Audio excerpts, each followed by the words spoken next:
Merci Pierre-Marie, merci Godefroy de m'avoir invité ce soir à ce bel événement magnifique de Numéum. Et j'ai entendu qu'il ne fallait pas être pessimiste. Alors on ne va pas l'être. Et pourtant, il y a des raisons de l'être.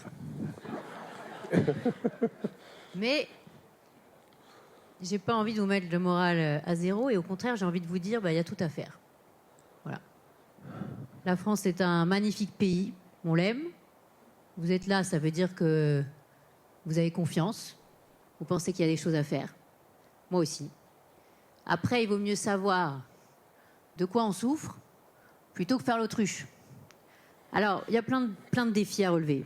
J'en ai listé beaucoup dans mon livre et puis dans nos travaux de la Fondation IFRAP. Et j'ai sorti un livre là, qui s'appelle « Où va notre argent ?» C'est l'occasion de dire à un moment qu'on paye beaucoup et qu'en face, on n'a pas toujours ce qu'on aimerait avoir. Et que finalement, c'est peut-être le moment de mettre un peu notre nez dans les datas publiques. Je pense que ça vous dit quelque chose. Vous pourriez sûrement aider. Et je pense que notre qualité d'information sur la qualité des services publics s'améliorerait grandement. Alors j'ai listé quelques sujets abordés avec vous ce soir et puis bien sûr, on passera tout à l'heure aux questions. D'abord, on est quand même le pays le plus taxé, champion sur le sujet. Alors, on peut s'en réjouir, mais aussi on peut se poser des questions.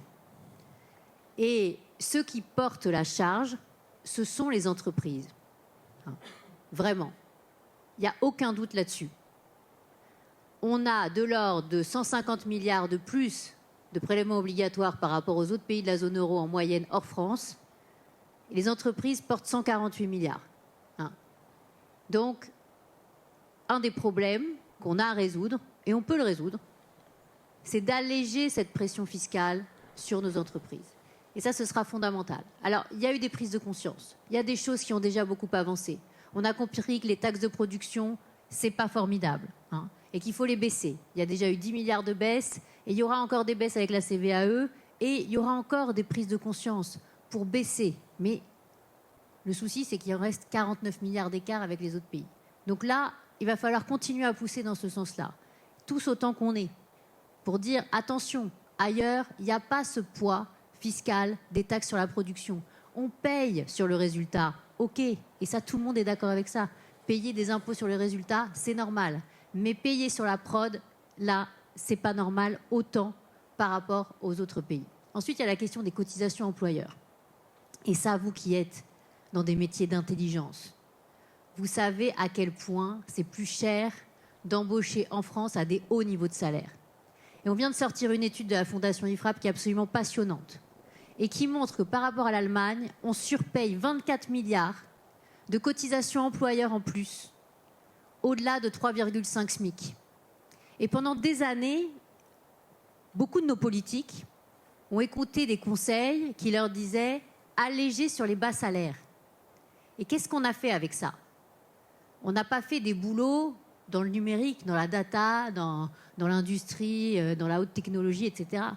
On a fait des petits boulots.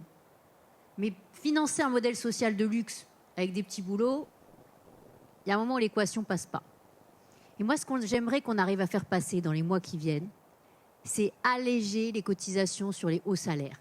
Alors je sais, ce n'est pas très politiquement correct. Ce n'est pas facile à faire passer. Et pour autant, je vous assure que si on arrivait à alléger ne serait-ce que la moitié de la surcharge qu'on a, c'est-à-dire 12 milliards, ce serait formidable. Parce qu'on recrée une dynamique sur les hauts salaires, les salaires de forte valeur ajoutée.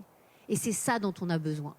Parce que quand on compare avec l'Allemagne, on se rend compte qu'on a un déficit de hauts salaires qui est absolument gigantesque. Et en revanche, on a énormément de bas salaires. Et tout le débat qu'on a eu sur le pouvoir d'achat ces derniers temps, et vous avez vu à quel point à chaque fois qu'on allumait les médias, on n'entendait que ça, mais comment faire pour rendre du pouvoir d'achat, etc. Il faut le dire, ceux qui prennent le plus de pouvoir d'achat en France, c'est d'abord l'État et la sécurité sociale. Quand le patron paye 100 en moyenne, à la fin, sur un salaire moyen, c'est 47 € dans la poche du salarié. Quand le patron paye 100 dans l'Union européenne, c'est 58 euros. Vous allez au Luxembourg, vous allez en Suisse, vous allez en Espagne, vous allez en Italie, partout, le net dans la poche est plus important. Ça aussi, il faut absolument le dire. Ensuite, il y a toute une petite musique qui s'est installée. Et vous savez tous qui avez monté vos entreprises que pour monter des boîtes, on a besoin de capital. Et que ça ne se fait pas sans rien. Et que la société à 1 euro, elle n'a jamais créé des tonnes d'emplois. Et nous, à la Fondation IFRAP, on s'est battu beaucoup pour mettre en place des mesures comme l'ISF-PME à l'époque, qui malheureusement a disparu, mais qui était une très bonne mesure pour financer en capital le démarrage des entreprises, et notamment des entreprises de croissance. Et il y en a beaucoup qui ont été financées comme ça sur le départ, de Blablacar, on peut aussi citer Michel et Augustin, ou plein d'autres entreprises qui se sont développées grâce à des fonds ISF au démarrage. Mais on pourrait faire beaucoup plus. Il y a un IR-PME aujourd'hui qui est plafonné par le plafond global des niches. Et pour autant, qu'est-ce qu'on entend en ce moment ? Qu'il faudrait augmenter la fiscalité du capital ? Qu'on ne paye pas assez sur le capital en France ? Que les plus riches ne payent pas assez d'impôts ? Mais il faut s'insurger.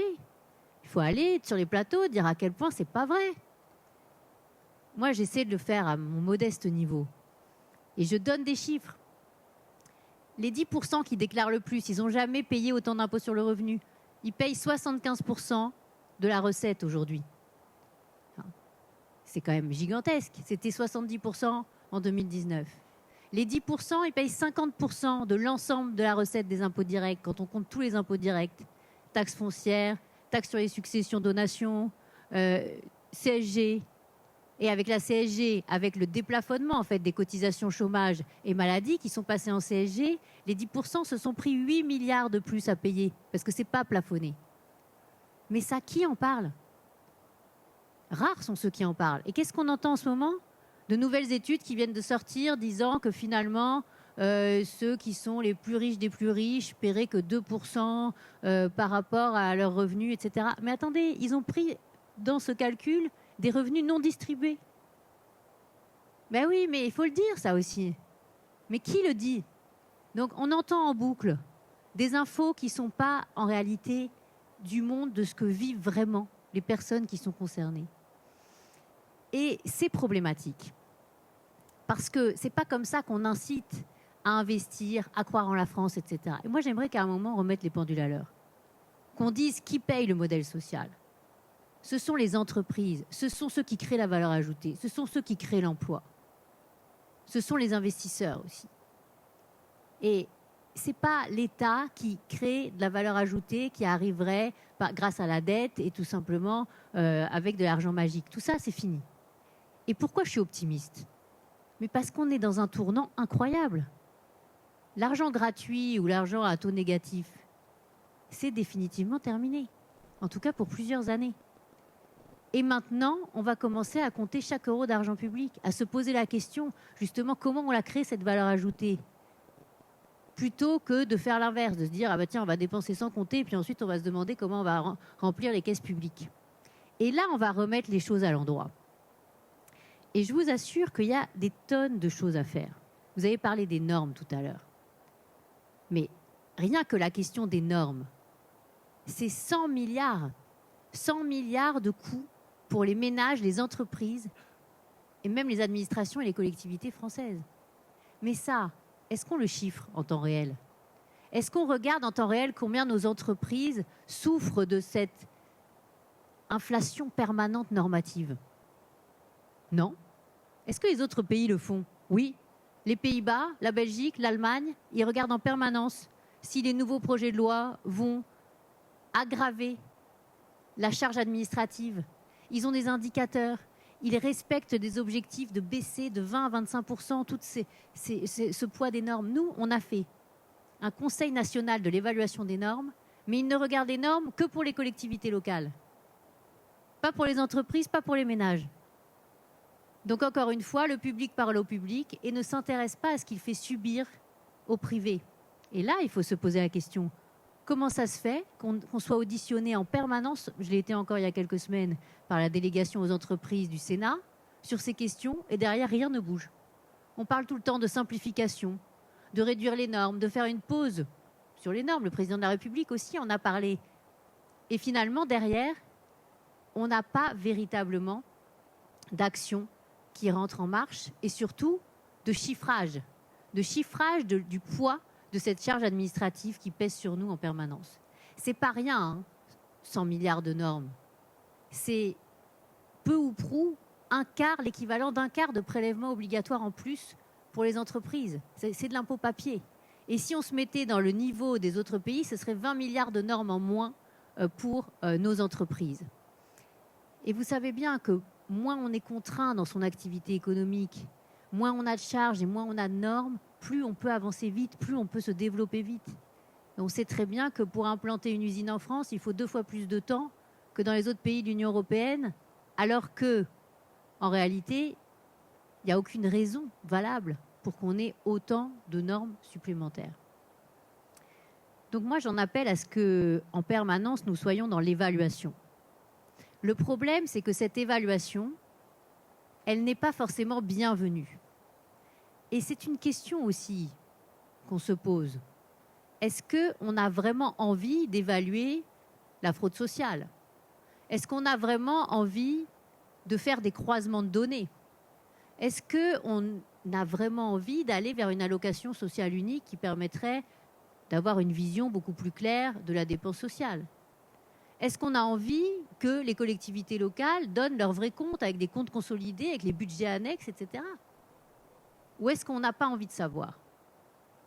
Est-ce que l'administration pousse à ce que les citoyens sachent, et c'est l'article 14 de la Déclaration des droits de l'homme et du citoyen, tous les citoyens ont le droit de constater par eux-mêmes ou par leurs représentants la nécessité de la contribution publique, de la consentir librement et d'en suivre l'emploi.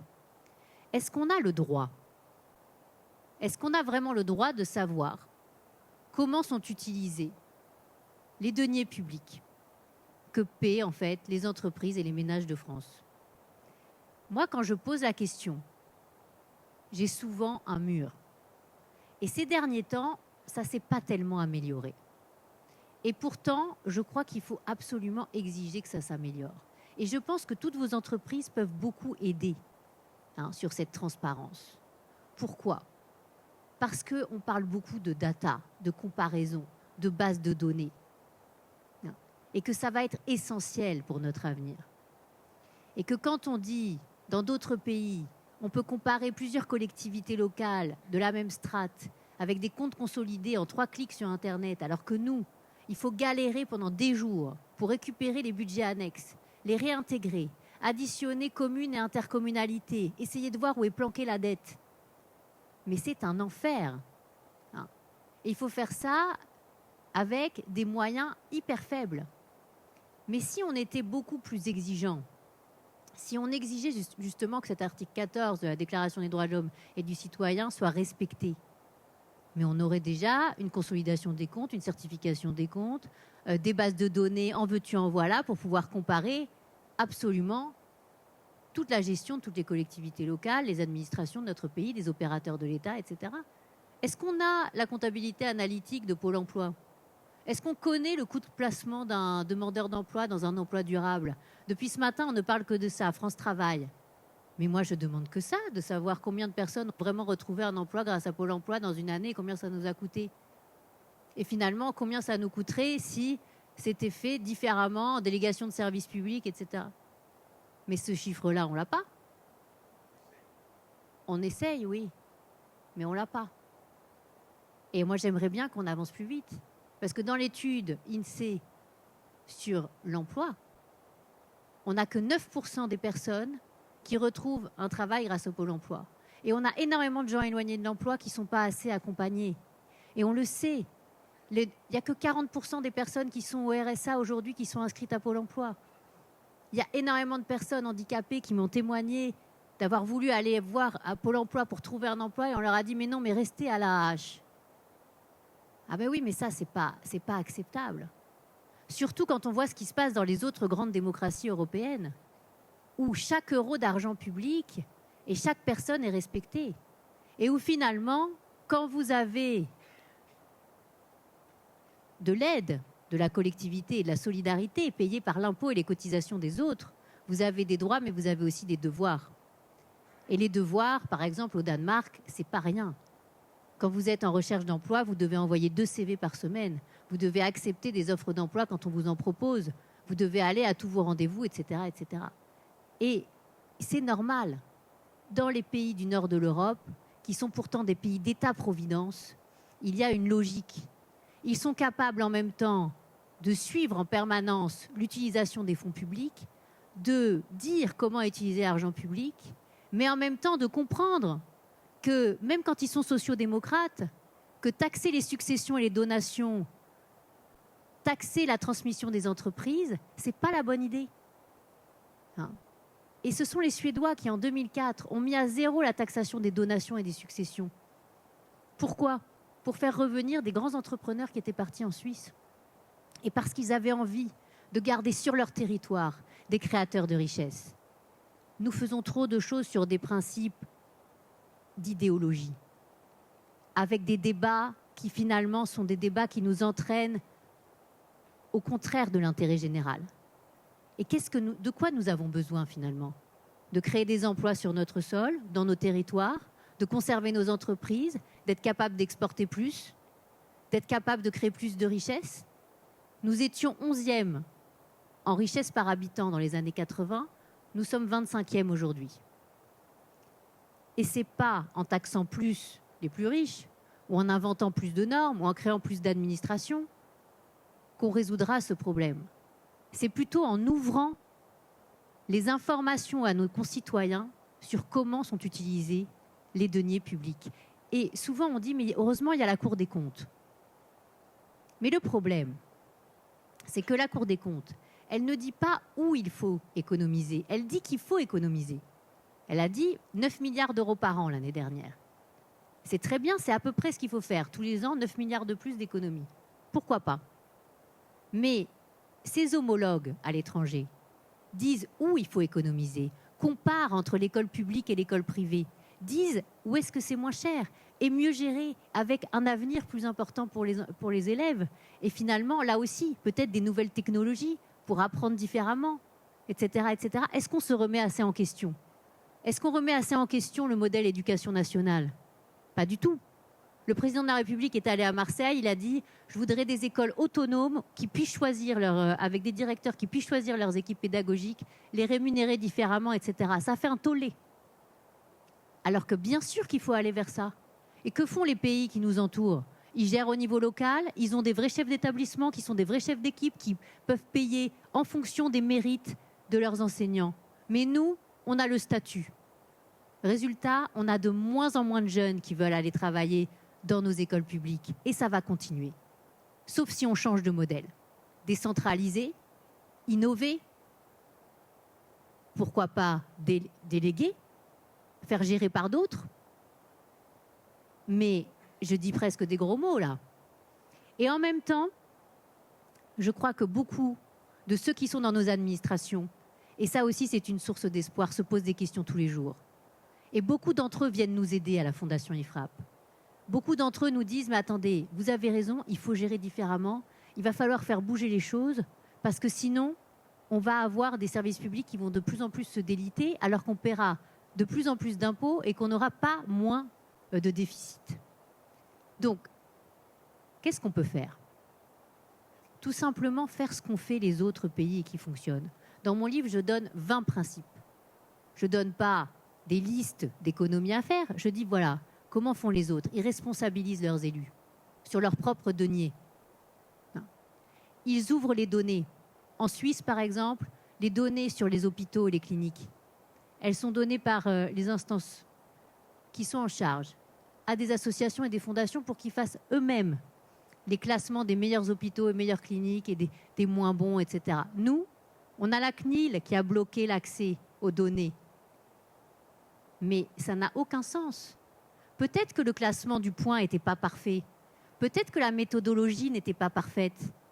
Mais est-ce qu'on a le droit, quand on a besoin d'une prothèse de hanche ou d'une opération de la cataracte, est-ce qu'on a le droit d'avoir une information en dehors de l'assurance maladie ou de l'information publique, d'avoir des datas publiques qui sont traitées par des gens indépendants et qui disent, ben voilà le classement auquel on est arrivé. on est dans un pays de liberté. À un moment, on doit pouvoir avoir cette information. Mais personne ne se révolte. Personne ne dit, mais attendez, comment ça se fait qu'on régresse sur ces questions? Ça fait 20 ans qu'on avait ce classement qui sortait tous les ans. Et tout le monde s'en servait en France. Donc ne nous laissons pas embrigader sur un manque d'information et sur le fait de passer et ne regarder pas ce qui se passe. Et ne nous laissons pas non plus leurrer sur le fait qu'on pourrait dire, bah, tiens, c'est le privé, il n'y a pas assez de mixité dans l'école privée, c'est pour ça qu'en fait, il faudrait changer les choses, imposer plus de mixité. Non, non, attendez. Dans l'école, en Seine-Saint-Denis, par exemple, il n'y a que 8% d'offres privées. Si on mettait 3 fois plus d'écoles privées en Seine-Saint-Denis, je suis sûre que ça fonctionnerait beaucoup mieux. Parce que plus il y a d'offres privées, plus il y a de concurrence, et plus il y a aussi une émulation entre public et privé. C'est ce qu'on voit en Bretagne, c'est ce qu'on voit en Pays de la Loire. Et ça fonctionne beaucoup mieux. La question, c'est est-ce qu'on va accepter que le privé, dans vos domaines, mais aussi dans plein d'autres domaines, est aussi l'avenir du public. Et que le public et le privé ne sont pas ennemis. Et qu'à un moment, si au contraire de les antagoniser, on les réconcilie, et on les gère un peu plus de la même manière, on a tellement de choses formidables à faire dans notre pays. La question, ça va être aussi de réunir tous les décideurs publics, à la fois nationaux et locaux, mais aussi sociaux.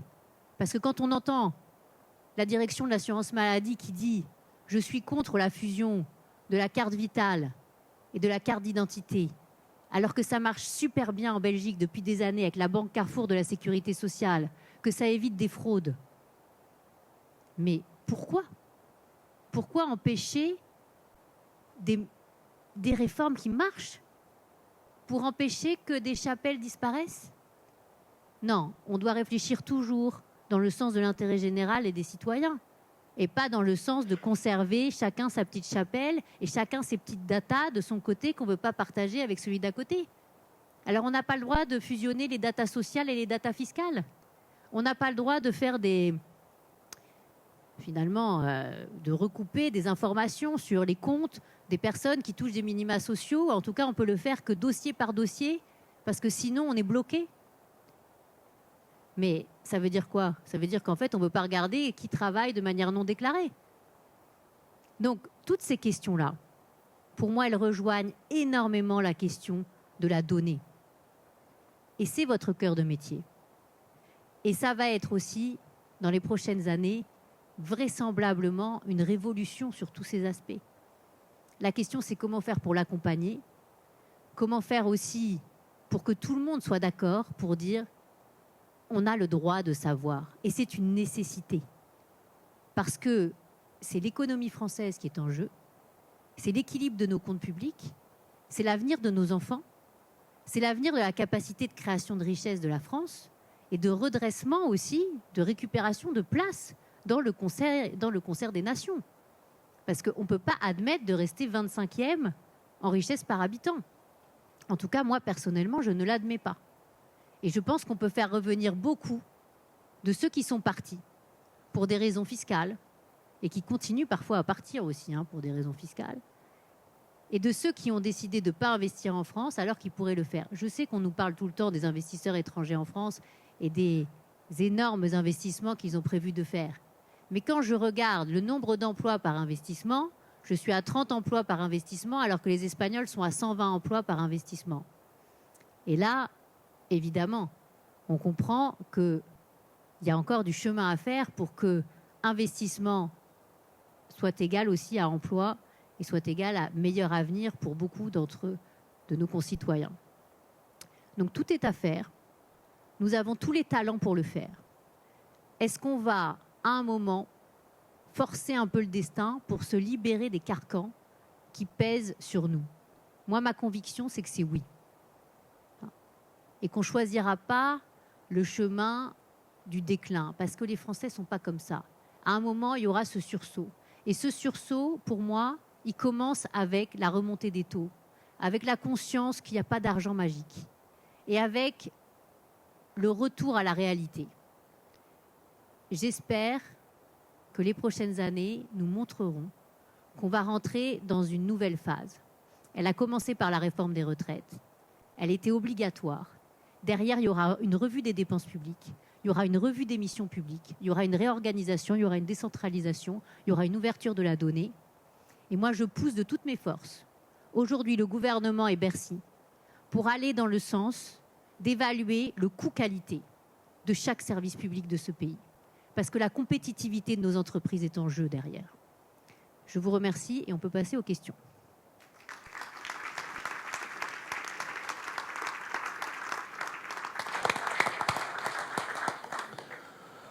Agnès, merci beaucoup. On est un peu sous le choc, même si on ne peut pas dire qu'on découvre complètement. En même temps, c'est un peu triste et ça pourrait être un peu pessimiste. Et alors, moi, j'ai envie de vous poser une question.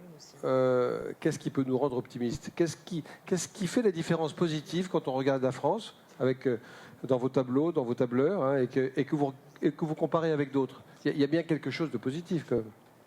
Nous avons une administration fiscale qui fonctionne très bien.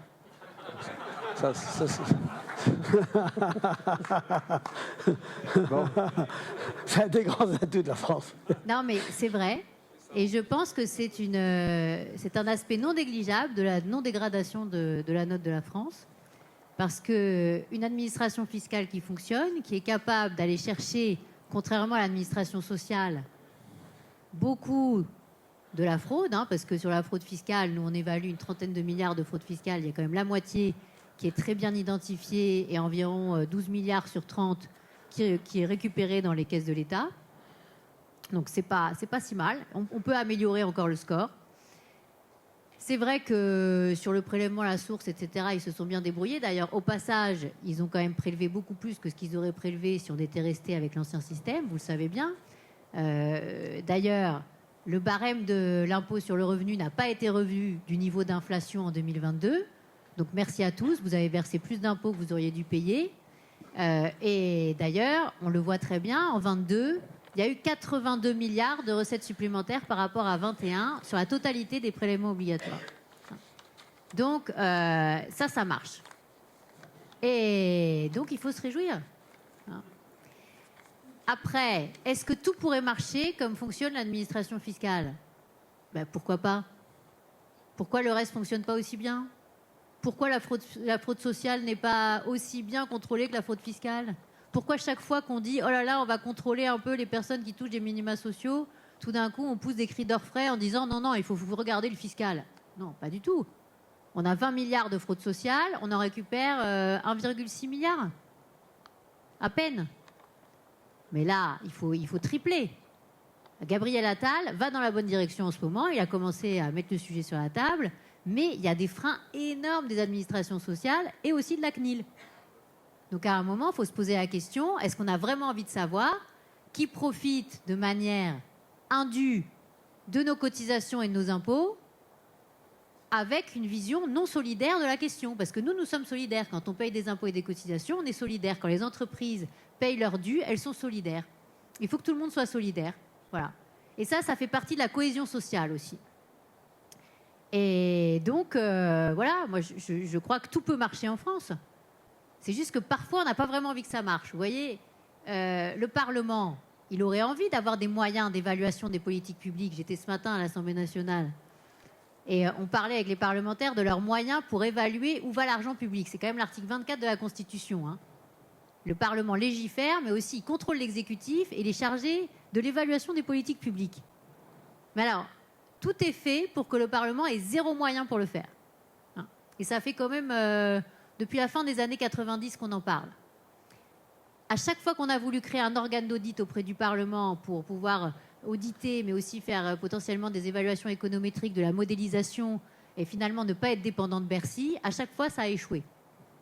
Parce que les grands corps de l'État et les administrations centrales n'ont absolument pas envie que les parlementaires soient dotés de capacités d'investigation plus que ça. Et donc là aussi, nos parlementaires, ils ont tous envie d'avoir plus de capacités, sauf que ils sont bloqués. Mais si on voulait pousser un peu plus dans ce sens-là, on aurait des possibilités énormes de réduction de la dépense. Parce que la Cour des comptes fait parfois un très bon boulot, mais elle n'a pas la capacité de sanction. Et en plus, elle ne fait pas souvent de comparaison public-privé. Parce qu'elle ne veut pas se mouiller là-dedans. Et elle ne veut pas faire de palmarès. Elle ne veut pas nous, on a fait pendant des années des évaluations sur l'absentéisme dans les collectivités locales. La Cour nous auditionnait sur le sujet pour nous faire dire les chiffres sur les collectivités.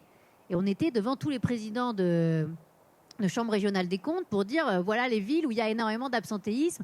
Alors là, c'est bizarre, les statutaires, ils ont 49 jours d'absence en moyenne dans certaines villes du nord de la France. À côté, les contractuels de la même ville sont à 10 ou 12 jours. Ah oui, c'est très très bizarre. Hein. Mais on était les seuls à mettre ces chiffres sur la table. On était les seuls à dire on ne fait pas les 35 heures alors qu'on est payé 35 heures dans beaucoup de collectivités locales de ce pays. Ça a bougé, puisque dans la loi de 2019, grâce à Olivier Dussopt, il faut reconnaître qu'il a souvent eu du courage ces dernières années, il a fait rentrer les 1607 heures obligatoires pour l'ensemble des agents des collectivités locales. Bon, il y a certaines mairies, la mairie de Paris, qui sont encore très réticentes, ne veulent pas appliquer les 35 heures. Bon, peut-être qu'un jour ça arrivera. Il ne faut jamais perdre espoir. Jamais. Il faut toujours taper sur les sujets et redire les choses et redire les choses. Parce que un jour, ça finit par être gagnant. Et puis, vous savez, tous les rapports publics qu'on paye avec nos impôts, qui sont un peu tronqués, qui disent « Ah là là, dans les autres pays, la fiscalité des successions, c'est comme ci, c'est comme ça. » Mais ils oublient qu'il y a un abattement de 90% sur la transmission des entreprises. Ah, bon. Mais à force, il y a un moment où on n'est plus dupe. Hein. Les rapports du Conseil d'orientation des retraites qui disent que tout va aller bien et que ce sera tout le temps équilibré et tout, là, vous voyez, l'hypothèse géniale qu'ils avaient, qui était toujours de dire, qui finalement permettait de dire qu'il y avait toujours un scénario où ça allait bien, ils sont en train de la sortir. Donc ça bouge, mais il ne faut pas accepter l'inacceptable. Nous, on est peut-être un tout petit caillou dans la chaussure, mais on est là. Vous avez d'autres questions ? Oui, bonsoir. Je voudrais revenir sur la question de l'espoir. Parce qu'au fond, ça fait quand même 25 ans qu'on se dit qu'il faut freiner la dépense publique dans ce pays et qu'on n'y arrive pas. Et on n'y arrive pas parce qu'on se demande aujourd'hui qui peut contrôler l'administration. Alors, quel est l'événement déclencheur ? Quel est le changement de perspective qui, à votre avis, permet de reprendre espoir ? Parce que vous dites, bon, on va se révolter, mais bon, moi je ne suis pas sûr qu'on va arriver tellement à se révolter, voyez-vous. Donc, est-ce que vous avez une autre idée qui peut nous donner un peu plus d'espoir, justement ? Alors, vous parlez de contrôler l'administration. C'est le sujet central. Alors, vous avez vu, on a supprimé l'ENA. Mais bon, on a recréé tout de suite après l'INSP, on lui a donné 21% de crédit supplémentaire. Moi, je trouve ça tellement drôle. Mais il y a quand même des choses qui ont évolué. Donc, si on veut réconcilier profondément, en fait, l'administration avec le privé, il ne faut plus qu'elle soit un monde étanche. Et moi, j'ai grand espoir que ça devienne moins étanche. Mais c'est vrai que c'est très lent. Et c'est vrai que même si dans la loi de 2019, il y a des ouvertures pour nommer des gens qui viennent du privé, quand on les compte sur les doigts de la main. Et finalement, même les préfets sont toujours en train de pousser pour embaucher des titulaires plutôt que faire venir des contractuels de l'extérieur, etc., etc. Enfin, vous connaissez ça par cœur comme moi. La question, finalement, c'est plus de diversité. Et on parle beaucoup de parité, mais on ne parle jamais de mixité publique-privée. Et même dans les cabinets ministériels, moi, je suis souvent estomaquée de voir qu'ils ont tous les mêmes pédigrés, ils viennent tous des mêmes écoles, etc. Et finalement, alors ça a peut-être un peu bougé, mais pas tant que ça. Et ceux qui comptent vraiment, ils sont très, très, très peu mélangés avec le privé. Alors, heureusement, il y en a certains, oui, qui le sont. Heureusement. Mais là aussi, il faudrait avoir des règles de base de dire, voilà, dans un gouvernement, on parle souvent de société civile, mais on ne parle jamais de public-privé. Et finalement, quand on parle de ministre de la société civile, la plupart du temps, ils viennent du secteur public aussi.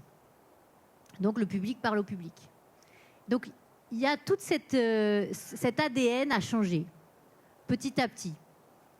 Et je crois que c'est un sujet qu'on peut essayer d'installer au maximum dans le débat public.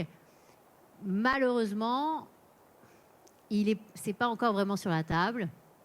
Et tout le spoil system que Emmanuel Macron avait évoqué quand il a été élu en 2017, en réalité, ça ne s'est pas vraiment passé comme ça.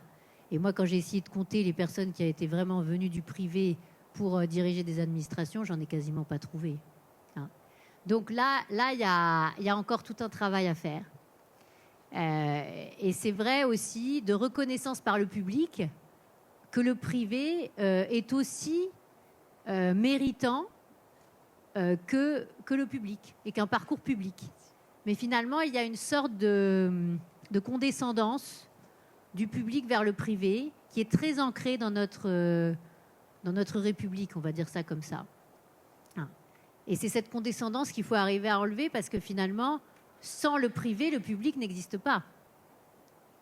Puisque tout est financé par la création de richesses du privé. Et on a un peu inversé les valeurs en France. Et c'est ça qu'il va falloir réussir à faire. Mais moi, je ne suis pas du tout défaitiste en la matière. Parce que je pense que ça va bouger. Et qu'en plus, vous l'avez dit tout à l'heure, les aspirations des nouvelles générations, elles ont totalement changé. Et vous avez vu les difficultés qu'ils ont pour recruter dans les concours publics.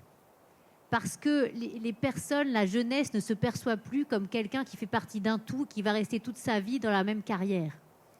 Et ça va faire dynamiter beaucoup la vision d'une administration française qui reste toujours identique, qui se reproduit, etc.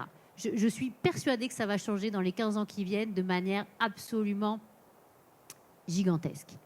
Le mouvement qu'on a vu, ce que vous avez vu, vous, dans le numérique, on va aussi le voir dans nos administrations parce que finalement, sinon, il n'y aura plus les candidats. Parce que les individus veulent être reconnus pour leurs capacités individuelles et non pas être un numéro. Vous savez, il y a 4500 médecins qui ont quitté la France en âge d'exercer. Ils ne sont pas partis parce qu'ils adoraient le statut public de l'hôpital ou l'assurance maladie française.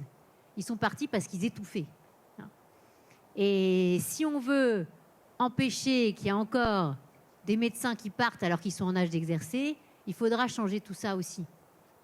Donc, il y aura un principe de réalité qui va s'installer. Donc, j'espère vous avoir donné assez d'optimisme, mais je suis absolument persuadée que tout ça, ça va énormément, énormément bouger. Je ne sais pas si on a encore le temps de poser d'autres questions, Caroline. Donc Guillaume, attends Guillaume, je vais en poser une et puis tu vas poser la tienne juste derrière, comme ça, et Agnès répondra aux deux en même temps.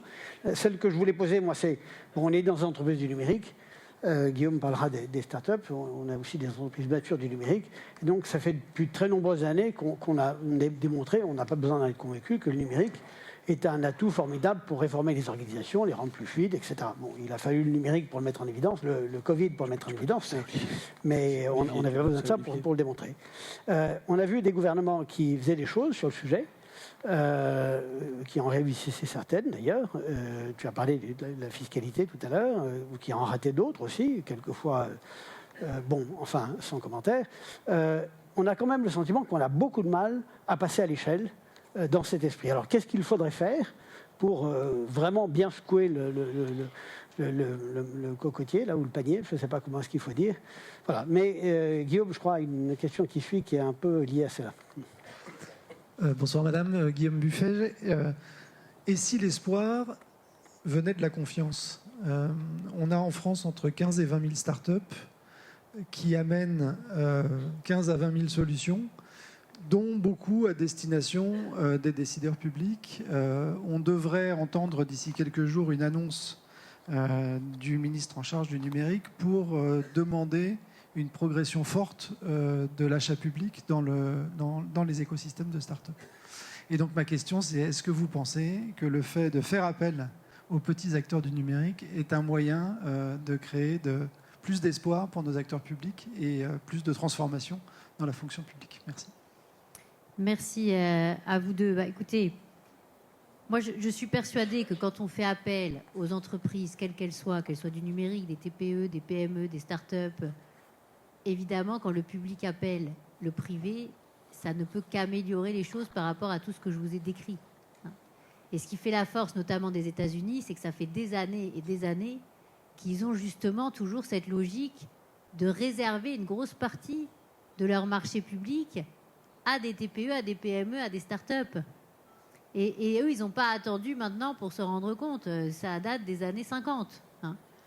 Et je crois que nous, on a toujours cette défiance. Je me souviens de start-up dans la santé qui me disaient à quel point elles avaient du mal à avoir des interlocuteurs au ministère ou au niveau de l'assurance maladie, alors qu'ils avaient des capacités d'innovation et de réduction des coûts qui étaient absolument gigantesques. Mais il y a toujours cette défiance. Et effectivement, vous avez dit, c'est la question de la confiance. Est-ce qu'on peut mettre de la confiance entre le public et finalement du public vis-à-vis des interlocuteurs privés qui ont des solutions, qui ont des capacités justement pour économiser, pour mieux gérer, etc., pour mieux coordonner, et qui finalement ne sont pas assez écoutés. Et ça doit être peut-être une décision gouvernementale, mais ça doit être aussi une vision interne au public qui change complètement. Parce que des interlocuteurs dans nos administrations, il y en a à tous les étages, et ça doit être quelque chose qui est partagé, qui n'est pas seulement la vision d'un ministre isolé. Et aujourd'hui, force est de constater que quand on parle du privé qui travaille dans un secteur qui est de service public, on a souvent des commentaires qui sont plutôt a priori négatifs. Quand vous allumez les informations, on entend souvent « Ah bah oui, mais l'école privée ceci, l'école privée cela. Ah bah non, mais les maisons de retraite ceci dans le privé et puis finalement dans le public, on ne fait pas d'enquête pour voir si c'est pas aussi terrible que ce qui est sorti dans le privé, etc., etc. » Donc il y a toujours une défiance vis-à-vis de la gestion privée, d'une action publique ou vis-à-vis du conseil du privé pour le public. D'ailleurs, la proposition de loi que vous avez évoquée tout à l'heure, elle est symptomatique. Dire qu'on va réduire, qu'on va corseter, qu'on va encadrer toute intervention finalement du conseil, mais aussi du numérique vis-à-vis du public, mais ça n'a aucun sens. Vraiment. La réalité, c'est quels sont les besoins et finalement comment on peut avancer avec des interlocuteurs publics ou privés. Et ça, on est spécialement en France réticents à mixer les talents. Les Allemands, ça ne les gêne absolument pas de faire venir des start-up, de faire intervenir des dirigeants du privé, même dans des CHU, qui font gérer par appel d'offres par des gestionnaires privés au niveau local. Ils n'ont aucun problème avec ça. Les Suédois, c'est pareil. Ils font gérer plein de services publics par des gestionnaires privés. Ils mettent des bureaux de poste dans des commerces, etc., etc. Et ça fait des années que ça dure. Et nous, on a du mal. On a du mal à voir à quel point le privé est aussi l'avenir du public. Et je pense que les entrepreneurs de France doivent aussi le dire haut et fort, en permanence. Parce que quand on laisse dire sur les plateaux télé que c'est scandaleux que des boîtes de conseil travaillent pour le public, alors même qu'on paye en permanence des rapports publics qui sont de l'IGF ou de l'IGAS ou de l'IGA et qu'on n'a jamais en main, nous en tant que citoyens, parce qu'ils ne sont pas publiés, qui ne seront jamais publics. Mais là aussi, il y a des questions à se poser. Et je n'ai pas vu de proposition de loi pour dire que tous les rapports qui étaient réalisés avec l'argent des Français devaient être consultables par l'ensemble des Français. Et je n'ai pas vu de rapport qui chiffrait à combien de millions ça montait tous les ans. Eh bien, c'est dommage. Parce qu'en réalité, là aussi, il y a des vraies questions. Et il y a des tas de personnes qui travaillent sur des rapports que personne ne lira jamais. Et qui pourtant sont dans le secteur public. Donc, c'est vrai qu'il y a du chemin à faire. Mais là encore, rien n'est perdu. Ça peut passer aussi par beaucoup d'expérimentation. La question du numérique à l'école, là aussi, on peut faire des choses au niveau local si on décentralisait vraiment Et il y aurait des tas de choses à faire, et notamment dans les régions montagneuses, etc., pour avoir des cours à distance. Ça peut être une révolution là-dessus. Donc, là aussi, moi, je crois que ça va bouger, mais je pense aussi qu'en ayant des visions trop centralisées, décidées par des équipes qui sont à Paris, dans des ministères, ça bougera moins vite qu'en décentralisant, comme ça se passe dans la plupart des pays européens. Décentraliser, territorialiser, décider au niveau local, avoir finalement un lien entre les entreprises locales et aussi les dirigeants des exécutifs territoriaux qui auront besoin de ces entreprises-là, je pense que c'est aussi la clé. Nous, on a besoin que tout soit décidé par une seule équipe à Paris, que ce soit en éducation, que ce soit en santé, etc., etc. Et finalement, ça rigidifie la décision. Donc, si on veut aussi faire bouger les choses, il faudra pousser dans le sens d'une vraie décentralisation. C'est ce que nous, on fait. Ça ne veut pas dire qu'il n'y a pas des choses qui seront gérées par l'État. Nous, on est aussi pour des allocations qui sont données par Bercy en crédit d'impôt. Et je peux vous assurer qu'on pourra réduire énormément le nombre de caisses sociales, le nombre d'emplois dans ces caisses, parce que finalement, il y aura juste à gérer ça sur la data par Bercy. Et là, on aura beaucoup moins de fraude et aussi beaucoup moins de non-recours. Donc ce sera beaucoup plus équitable pour tout le monde. Mais là encore, ça veut dire prendre des grosses décisions sur la réorganisation des missions publiques. Et je crois que vous avez tous intérêt à ce que les missions publiques soient bien organisées pour que derrière, il y ait plus d'opportunités.